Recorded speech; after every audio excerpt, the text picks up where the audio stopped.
Hello, I'm Andy, and our group that worked together for this project is John, Shintaro, Amir, and Jay. Next slide. So I guess I'll start with the problem statement.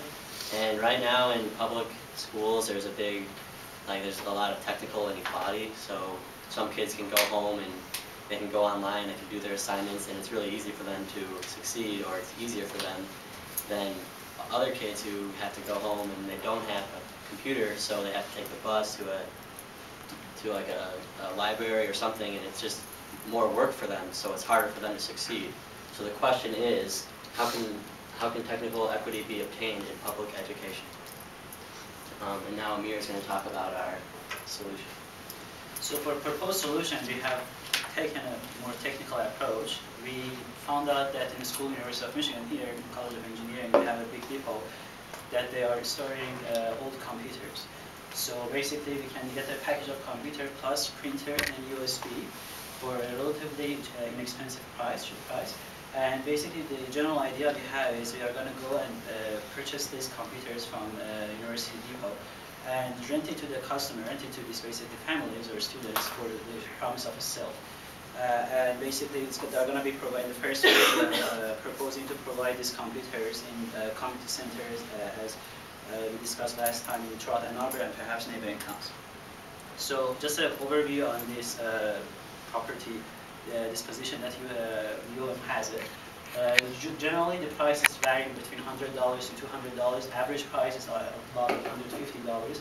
And sometimes they have deals like buy one, get one for free, especially like right now during the holidays, what's going on. Also for software, we have Toggle, the open source software like Linux that enables students to do their assignments without needing to purchase the software. Also, we can give them the USB to copy their assignment on the USB, and they can take it to either school or to the community center for printing. Now Shintaro is going to talk about more payment plan and business. All right. So the cost for our computer is $150. Right. So we're going to have three different segments that we're going to target: high end, low end, medium end, and low end. And all of these people are in poverty. So I mean, obviously, we don't want to distinguish too much. But what we're going to do is, if you're renting with a longer period of time, you get a little bit. You have to pay a little bit more, right? So, for most people, we're going to ask them to pay $200, right? With plus minus of with some amount, increased amount. And sometimes we're going to have some lottery. So we're going to use this as an advertisement to, sort of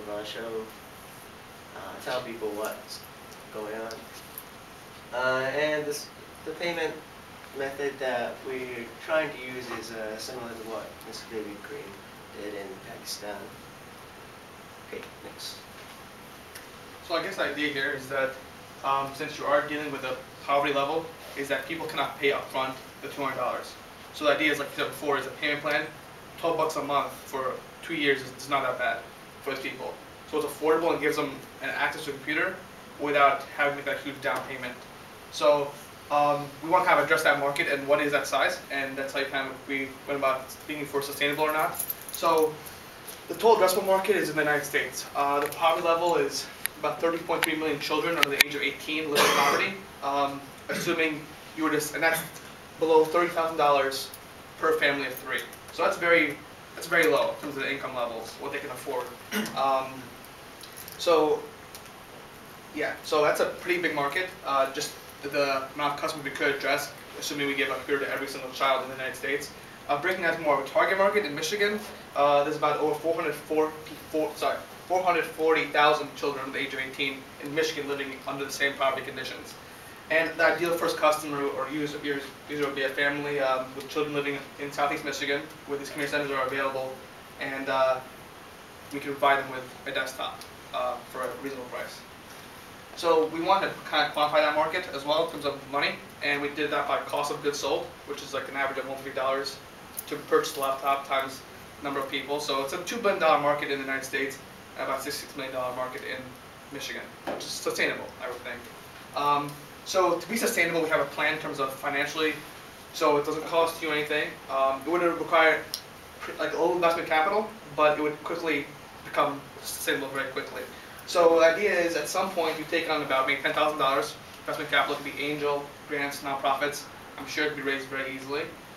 You purchase about 50 desktops, and that costs about that much. And we assume the breakdown of sales will be mostly silver, some gold, and less platinum, as a conservative kind of range of what people can afford and the flexibility. So assuming over maybe a two-year period, you could bring in revenue about $10,000, which gives you a profit margin about 36%, which is quite sustainable for any industry, I would assume. So you bring in money, that's being recycled back, purchase more desktops, and the cycle continues. You also have room for overhead, distribution costs, and scalability. So ideally, these profits could be recycled to scale the project up, and as you scale up, these profits can be used for to kind of influence more people. So in conclusion, we can say that we helped bridge the technical gap for students with limited computer access. Went for sell plans with inexpensive monthly price, by recycling profit margin over time to cover operational costs. This venture can be scaled and sustainable. For future plans, we can have internet access and expand to use other school property this position. Any question?